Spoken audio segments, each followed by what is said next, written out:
Good morning all of you. आप सभी को मेरा नमस्कार और मैं अपने चैनल एजुकेशन बायोटेक में आपका स्वागत करता हूं। और आज हम बायो का एक नया चैप्टर क्लास 11th का चैप्टर जिसका नाम है द लिविंग वर्ड स्टार्ट करने जा रहा हूं।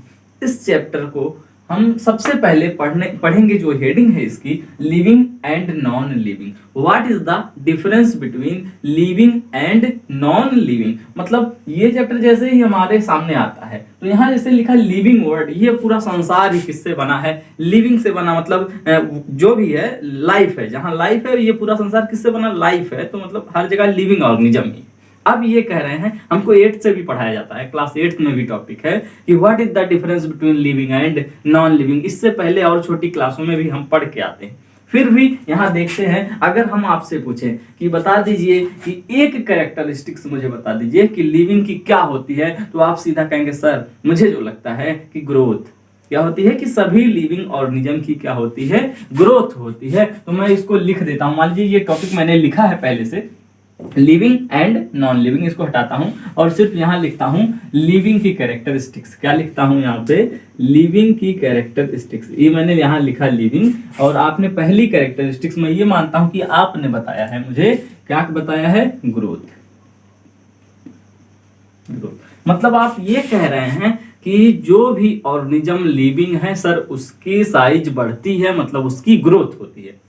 फिर वही मेरे माइंड में आता है कि आपने भी सुना होगा सर हिमालय की साइज जो है, जो हिमालय माउंटेन है उसकी साइज सर दिन प्रतिदिन बढ़ती रहती है, या पहले कुछ और थी आज कुछ और है, मतलब इंक्रीज कर रही है। तो क्या मैं उसे भी बोल दूं कि हिमालय आर लिविंग ऑर्गेनिज्म?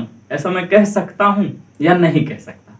आप सोचिएगा और कमेंट में बताइएगा हमें कि मैं इसको लिविंग बोलूं या नॉन लिविंग बोलूं। फिर क्या है, अब सुनिए, आप कमेंट जरूर करिएगा कि ये चीजें आपको पहले से आती थी या अभी। मैं ये कहता हूं कि सभी लिविंग ऑर्गेनिज्म ग्रोथ नहीं करते हैं, या मतलब कि कुछ करते हैं कुछ नहीं करते। इसको मैं अभी क्लियर कर रहा हूं कि सच में सभी लिविंग ऑर्गेनिज्म ग्रोथ करते हैं या नहीं करते हैं। तो सबसे पहले ये देखिए, मैंने क्या बना दिया, एक यहाँ माउंटेन बना दिया। ये कुछ इस तरीके से मैं यहाँ कर दे रहा हूँ माउंटेन।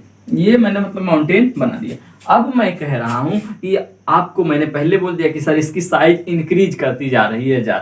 अब आप कहोगे सर, वो भी आपके माइंड में यही आ रहा होगा कि सर ग्रोथ तब तो दोनों चीजें कर रही, चाहे वो लिविंग ऑर्गेनिज्म हो चाहे नॉन लिविंग ऑर्गेनिज्म हो। लेकिन क्या है, ये जो माउंटेन है इसके ऊपर इस तरीके से कुछ डस्ट पार्टिकल्स बैठते हुए जा रहे हैं टाइम के साथ। मतलब पॉल्यूशन ही इतना है, ठीक है, पॉल्यूशन इतना है, या और कोई रीजन हो सकता है जिसके कारण क्या हो रहे हैं, इनके ऊपर ढेरों सारे पार्टिकल्स क्या हो रहे हैं, इकट्ठा हो रहे हैं, जिससे क्या हो रहे हैं, यहाँ एक लेयर बनती जा रही है। इस तरीके से जब लेयर बनेगी तो आप देखिए इसकी साइज ऑटोमेटिक क्या कर रही है, इंक्रीज कर रही है। ठीक है, इसकी साइज इस तरीके से इंक्रीज कर रही है। इसलिए मैं इसे कहता हूं कि इसकी एक्सटर्नल ग्रोथ हो रही है। कौन सी ग्रोथ हो रही है? External growth.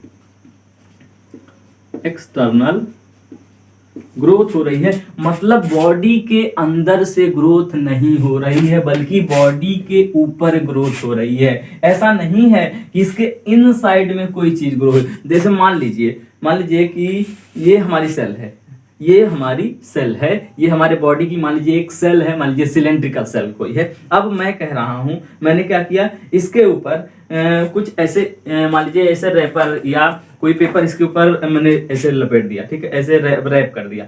अब मैं कह रहा हूं कि इसकी ग्रोथ, इस मार्कर की ग्रोथ, मान लीजिए ये सेल माना आपने, इसके बाहर से ग्रो हो रहा है ना, मतलब बाहर से कोई चीजें हमने लगा दी तो इसकी साइज मोटी हो गई, तो ये क्या हुआ, एक्सटर्नल ग्रोथ हो गई। लेकिन ये सेल अगर इनसाइड अंदर की तरफ से क्या हो, ग्रो करना स्टार्ट कर जाए तो क्या होती है, इंटरनल ग्रोथ होती है। तो आप ऐसा नहीं बोल सकते, क्या नहीं बोल सकते कि सभी ऑर्गेनिज्म ग्रो करते हैं। ऐसा बोल सकते हैं कि ये जो सभी ऑर्गेनिज्म की इंटरनल ग्रोथ होती है। इसलिए मैं कहता हूं कि growth are not defining feature of living organism. और कहना क्या है, मतलब कि growth are not defining feature of all living organism, लेकिन इंटरनल ग्रोथ ऑफ बॉडी या internal growth of cell is the defining feature of living organism. इस basis पर मैं पहली चीज कहता हूं कि लिविंग और नॉन लिविंग में डिफरेंस हम बता सकते हैं। कैसे बता सकते हैं? उसकी ग्रोथ से बताएंगे, लेकिन एक्सटर्नल और इंटरनल वर्ड जरूर लाने हैं, क्योंकि ये डिफाइनिंग फीचर नहीं है।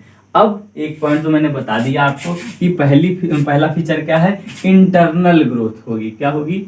इंटरनल। यहां लिख दूं पहले, इंटरनल ग्रोथ होगी। सभी लिविंग ऑर्गेनिज्म की इंटरनल ग्रोथ होती है। अब दूसरी चीज, यहां कुछ लोग कहेंगे सर वायरस की ग्रोथ बॉडी के बाहर नहीं होती है, बॉडी के बाहर नहीं होती, लेकिन ना ही वो लिविंग ऑर्गेनिज्म है ना ही नॉन लिविंग ऑर्गेनिज्म है। Virus is the connecting link between living organism and non living organism. मतलब वायरस क्या है? दोनों के बीच की कड़ी है। ठीक है, वायरस दोनों के बीच की कड़ी है, मतलब कनेक्टिंग लिंक है, दोनों चीजों को लिंक कर रहा है, लिविंग को भी और नॉन लिविंग कंडीशन को भी वह लिंक कर रहा है। अब दूसरी प्रॉपर्टी क्या है? सुनिएगा, दूसरी प्रॉपर्टी है, सभी लोग कहेंगे रिप्रोडक्शन एबिलिटी। रिप्रोडक्शन एबिलिटी मतलब ये कि सर जितने भी लिविंग ऑर्गेनिज्म रहेंगे या जितने भी लिविंग ऑर्गेनिज्म है, सब क्या करते हैं? रिप्रोडक्शन करते हैं। क्या यह सही है? यह करेक्ट नहीं है। यह एक डिफाइनिंग फीचर नहीं है कि मैं इसके बेसिस पर नहीं बोल सकता। आप सोचो क्यों ऐसा कह रहे हैं? क्योंकि आपने हमारी सोसाइटी में ही देखा होगा, कुछ ह्यूमन कपल ऐसे हैं, कुछ ह्यूमंस कपल मतलब मेल एंड फीमेल कपल ऐसे हैं जिनके पास पूरे लाइफ में बेबी नहीं होते हैं। दूसरी चीज और मैं ये कह रहा हूं, आपने हनी बी का नाम सुना है। उसमें क्या है? 3 टाइप्स की होती हैं बी, जैसे मतलब कि उनमें 3 कैटेगरी डिवाइड है। एक को कहते हैं क्वीन, एक को कहते हैं ड्रोन और तीसरे को क्या कहते हैं? वर्कर बीज। तो उसमें कुछ ऐसी हैं जो क्या है? रिप्रोड्यूस नहीं करती। जैसे वर्कर बीज है, वो अपने लाइफ में कभी रिप्रोडक्शन ही नहीं करती है। तो क्या मैं उसे कह दूं कि ये नॉन लिविंग है? क्योंकि आप तो ये कह रहे थे कि सर रिप्रोडक्शन जो है कैरेक्टरिस्टिक फीचर है किसका? कि सभी लिविंग ऑर्गेनिज्म रिप्रोड्यूस करेंगे। तो ये तो नहीं कर रहे हैं, तो मैं इन्हें क्या कहूं कि ये लिविंग ऑर्गेनिज्म नहीं है? ऐसा नहीं कह सकते। इसे क्या कहेंगे? These are not defining feature of living organism. मतलब ऐसा कंफर्म नहीं है कि सारे लिविंग ऑर्गेनिज्म रिप्रोड्यूस ही करें। ये दूसरा पॉइंट है। अब तीसरी चीजें क्या है? तीसरा पॉइंट ये है सेंस इन्वायरमेंट। क्या है? Sense environment. जितने भी लिविंग ऑर्गेनिज्म होते हैं वो अपने इन्वायरमेंट को सेंस कर लेते हैं। सेंस करने का मतलब ऐसा नहीं है कि हाँ सिर्फ ह्यूमन ही सेंस करता है, प्लांट भी सेंस करते हैं, प्लांट भी सेंस करते हैं। और कोई ऑर्गेनिज्म है अपने इन्वायरमेंट के चेंज होने के साथ साथ वो भी बदलता है। जैसे क्या हमारा जो मौसम है वो चेंज होता है। कहने का मतलब हमारा क्लाइमेटिक कंडीशन चेंज होगी अगर, तो हम खुद ही अपने बॉडी के अंदर चेंजमेंट ले आते हैं। चेंजमेंट ले आने का मतलब हम अपने ड्रेसेस चेंज कर लेते हैं। मान लीजिए ठंडियों में क्या है, कोई दूसरी ड्रेस पहनेंगे, गर्मी में कम हल्की ड्रेस पहनेंगे। इससे क्या हो रहा है कि हम अपने क्लाइमेट के साथ चेंजमेंट ले आ रहे हैं अपने बॉडी के अंदर। लेकिन प्लांट क्या करते होंगे तब सर? प्लांट ये करते हैं कि मान लीजिए क्लाइमेट चेंज हो रहा है या सनलाइट, सबसे अच्छा इसका एग्जांपल है। सनलाइट जिस डायरेक्शन में जाती है उसी डायरेक्शन में उनकी लीफ आप देखिए उसी तरफ बेंड करती हैं। क्यों करती हैं? ऐसा इसलिए करती कि वो अपने क्लाइमेट के साथ क्या कर रही हैं? चेंजमेंट ले आ रही हैं। आप ऐसा भी कह सकते हो कि तीसरा पॉइंट जो मैंने बोला है सेंस इन्वायरमेंट, अपने इन्वायरमेंट को वो क्या कर रही हैं? सेंस कर रही हैं। Sense environment. लेकिन अब यहीं मैं एक चीज बोलता हूं, कोमा पेशेंट। मान लीजिए हम ये कह रहे हैं कि सर दुनिया में जितने लिविंग ऑर्गेनिज्म हैं वो क्या करते हैं? वो क्या करते हैं? तो वो सेंस करते हैं अपने एनवायरनमेंट को। लेकिन वहीं मैं ये कह रहा हूं, अगर एक कोमा पेशेंट है, कोई इंसान कोमा में चला गया है, तो उसे आप क्या कहोगे? लिविंग ऑर्गेनिज्म है या नॉन लिविंग ऑर्गेनिज्म है? क्यों ऐसा कह रहे हैं? क्योंकि वो तो सेंस ही नहीं कर। क्योंकि मैं ये कह रहा हूं कि जो कोमा पेशेंट है वो अपने एनवायरनमेंट को तो सेंस ही नहीं करता है। या मान लीजिए अगर सेंस करता है तो आप उसे कहाँ रखोगे? मेरा सीधा सीधा आपसे ये क्वेश्चन है कि कोमा पेशेंट को आप लिविंग ऑर्गेनिज्म कहोगे या नॉन लिविंग ऑर्गेनिज्म कहोगे? कमेंट में जरूर बताना भाई कि उसे आप अपने अकॉर्डिंग कहाँ रखना चाहते हो। अब सुनो, मैं जो रखना चाहता हूँ या मेरे हिसाब से ये क्या है कि जो कोमा पेशेंट है वो लिविंग ऑर्गेनिज्म है। क्यों लिविंग ऑर्गेनिज्म है? क्योंकि वो अपने इन्वायरमेंट को तो सेंस नहीं कर रहा है, लेकिन आप सोचो उसकी सेल्स अभी नहीं डाई की है। कहने का मतलब ये है जो उसके ऑर्गन हैं सभी एक दूसरे को कॉम्प्लीमेंट नहीं कर रहे हैं, एक दूसरे को कोऑर्डिनेट नहीं कर रहे हैं, मतलब एक साथ काम नहीं कर रहे हैं। लेकिन ऐसा तो नहीं है कि सारे ऑर्गन ही डेड कर गए हों, या जिस सेल से ऑर्गन बना है वो सेल डेड कर गई हो, ऐसा तो नहीं है।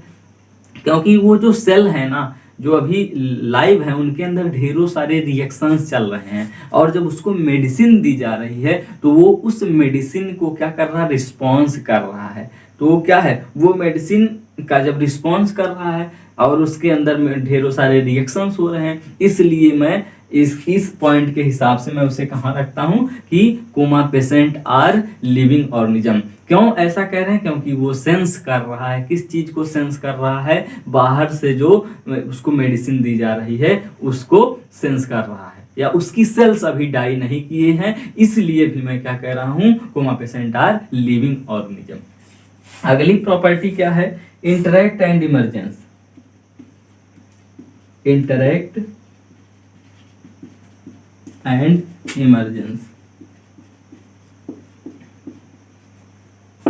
Interact and emergence. इंटरैक्ट का मतलब क्या होता है कि जो हमारा इन्वायरमेंट है, ये जो हमारा इन्वायरमेंट है, इसके साथ मतलब हम अपने अंदर चेंज ले आ रहे हैं या नहीं आ रहे हैं। मतलब पहली चीज तो हम इंटरैक्ट कर रहे हैं। क्या कर रहे हैं? इंटरैक्ट कर रहे हैं। ठीक है, इंटरैक्ट करने का मतलब ये है कि बाहर बदलाव हो रहा है तो हमारे बॉडी के अंदर हो रहा है कि नहीं हो रहा है, मतलब हमारे अंदर चेंजमेंट आ रहा है कि नहीं आ रहा है। All those reactions which occur in our body or occur in our cell is known as metabolism। कहने का मतलब ये है वो सभी रिएक्शंस जो हमारे बॉडी के अंदर या हमारी सेल्स के अंदर होते हैं उन्हें क्या कहा जाता है? मेटाबॉलिक रिएक्शंस कहा जाता है। तो ये ऐसा मतलब कि क्या मैं कह सकता हूं कि सभी लिविंग ऑर्गेनिज्म के अंदर मेटाबॉलिक रिएक्शंस होते ही हैं? तो ये चीजें तो मैं जो मेटाबॉलिक रिएक्शन आपने सेल पढ़ के आए, आपको पता है कि सेल के अंदर साइटोप्लाज्म होता है। साइटोप्लाज्म में क्या होती है? ढेरों सारी रिएक्शंस होती हैं जो हमारी सेल को जिंदा रखती हैं। ये है सेल को लिविंग स्टेट में कौन रखता है? साइटोप्लाज्म में होने वाले मेटाबॉलिक रिएक्शंस। मेटाबॉलिक रिएक्शंस आप समझ गए कि बॉडी में जो भी रिएक्शंस हो रहे हैं सभी की सभी क्या है? मेटाबॉलिक रिएक्शंस है। इनको दो पार्ट में क्लासिफाई किया गया है। ये भी सुन लीजिए कि मतलब catabolic reactions and anabolic reaction. Catabolic reaction का मतलब तोड़ना होता है। एक बड़े पार्टिकल्स क्या करें? दो तीन छोटे छोटे पार्टिकल्स में टूट जाएं, उसे मैं क्या कहता हूं कि यह कैटाबॉलिक रिएक्शन है। और एनाबॉलिक में दो छोटे छोटे पार्टिकल्स आपस में ऐड हो जाते हैं, उसे मैं कहता हूं एनाबॉलिक। ए से आप याद रख लीजिए ऐड करना, कैटा से सी से काटना मतलब टूटना। इस तरीके से आप क्या है कह सकते हैं कि metabolism are divided into two types, catabolic reaction and anabolic reaction. अब वही चीज मैंने बोला कि क्या ये मतलब 100% है कि जितने लिविंग ऑर्गेनिज्म हैं उनके सभी बॉडी के अंदर मेटाबॉलिज्म हो रहे हैं, या मैं वही रिएक्शन जैसे आपने सुना है हम रिस्पिरेशन करते हैं। रिस्पिरेशन का मतलब ये होता है कि हम ग्लूकोज को क्या करते हैं? बर्न करते हैं in the presence of oxygen, और उससे क्या बना लेते हैं? एटीपी बनाते हैं, और उसी के साथ मतलब हमारी सेल्स एटीपी का फॉर्मेशन करती हैं, और उसके साथ कार्बन डाइऑक्साइड गैस। क्या इस तरीके की और भी रिएक्शंस जो हमारी सेल्स को जिंदा रखे हुए हैं, लिविंग कंडीशन में रखे हुए हैं, उस रिएक्शंस को मैं टेस्ट ट्यूब के अंदर करा सकता हूं? तो आंसर है यस, हम करा सकते हैं। तो अब मैं क्या कह सकता हूं कि ये जो मेटाबॉलिक रिएक्शंस है या मेटाबॉलिज्म प्रोसेस है, ये मतलब कि कैरेक्टरिस्टिक फीचर है कि सभी सेल्स के अंदर होगा ही होगा, क्योंकि टेस्ट ट्यूब के अंदर भी हो रहा है, सेल के अंदर भी हो रहा है। तो अब मैं टेस्ट ट्यूब के अंदर वाले रिएक्शंस को कह दूं कि ये लिविंग ऑर्गेनिज्म है, इसलिए हो रहा है। तो इसको मैं इसलिए मैं ये नहीं कह सकता कि मेटाबॉलिज्म आर डिफाइनिंग फीचर। अगर मुझे कहना होगा लिविंग की तरफ मतलब लिविंग के लिए, तो मैं कहूंगा सेलुलर मेटाबॉलिज्म। ये जो वर्ड है सेलुलर मतलब सेल के अंदर होने वाले रिएक्शंस, अगर सेलुलर मेटाबॉलिज्म वर्ड आ जाए तब हम कह सकते हैं सेलुलर मेटाबॉलिज्म रिएक्शंस या cellular metabolism are the defining feature of living organism. मतलब सेलुलर मेटाबॉलिज्म से मैं कह सकता हूँ अगर किसी के सेल के अंदर रिएक्शन हो रही है तो 100% है कि वो ऑर्गेनिज्म लिविंग है, ना कि नॉन लिविंग है। Thank you.